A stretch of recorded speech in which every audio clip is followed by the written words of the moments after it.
A while back, we visited a gentleman that stored tobacco in bourbon barrels for cigars.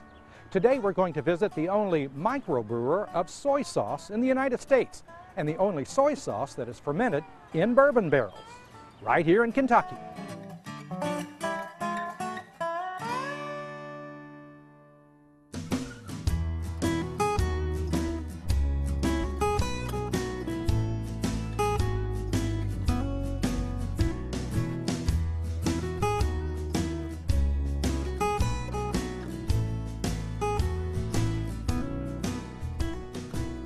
The guy that wrote the New York Times summed it up best. It's like, microbrewed soy sauce in Kentucky was born of oysters and beer and realized with bourbon.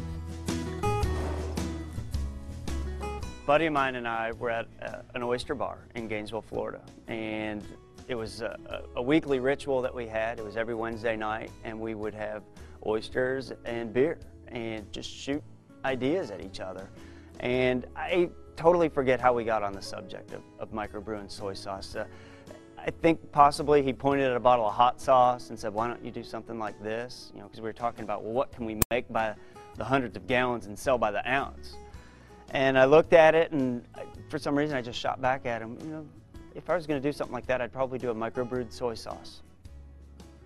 And now here I am.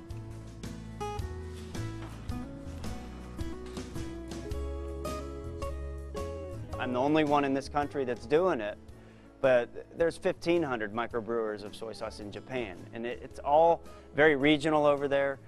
They're, you know, based on different percentages of soybeans to wheat, different water sources. So it's brewed in Japan very similarly to the way wine might be made in France or Italy, or beer in Germany, or bourbon here in Kentucky.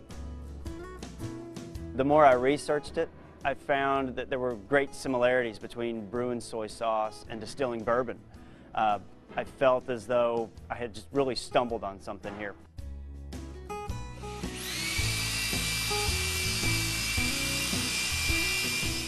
We're using non-GMO Kentucky-grown soybeans.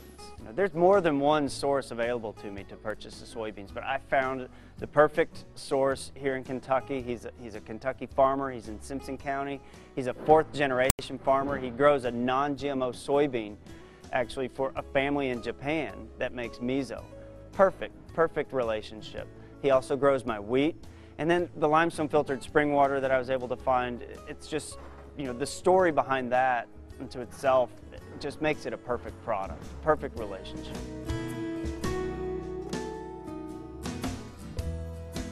I've produced food-grade soybeans for probably about 10 years now. We've supplied Asian customers, mostly in the Japanese market. We've supplied domestic customers. Matt Jamie is an interesting guy with an interesting business. He likes the fact that he can document all the way from where, you know, I plant soybeans in the field to the day he puts them in his soy sauce. That's good for his customers. They like to see that. He comes out to the farm about once a year. It's nice to go see that a soybean you grew, see where it goes, and see that they're pleased with the product you supplied them, and that it's able to, they're able to use it to make a good product on their side.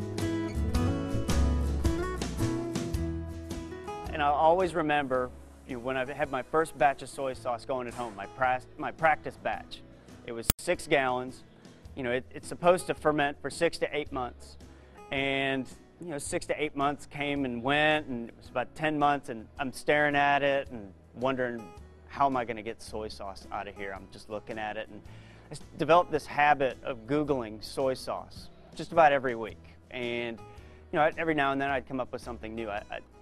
And this particular time, I read about this guy that was brewing soy sauce, and this was a guy in Thailand, and he would take a basket and submerge it in his bucket of mash, and soy sauce would just come pouring in the sides. Well, after reading that, I went, you know, got my sieve and jammed it down in the bucket. Soy sauce comes rushing in the sides. It was like I'd struck gold. Went running upstairs. I was like, I made soy sauce. I made soy sauce. And she's like, well, how fast can you sell it? So, you know, it was like that aha moment. You know, I knew I could get everything together. I sourced all the ingredients, but, you know, knowing that I could make it, I knew I could, and I jumped straight from 6 gallons to 20 gallons.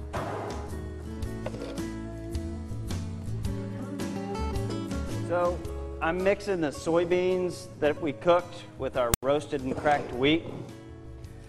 And from here I'll add the yeast. You know, the company mantra has always been slow, small, and simple. And I've found whenever I get away from that, whenever I get away from my core beliefs, that things get away from me.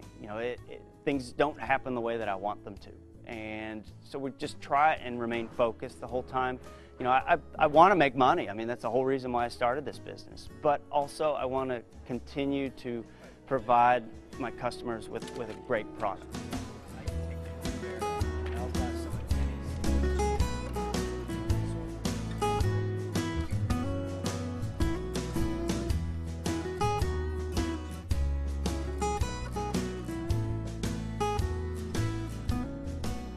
We're brewing soy sauce in bourbon barrels, and it sounds so odd, but it works so well. It just, when I first started the project, people would, do a double take.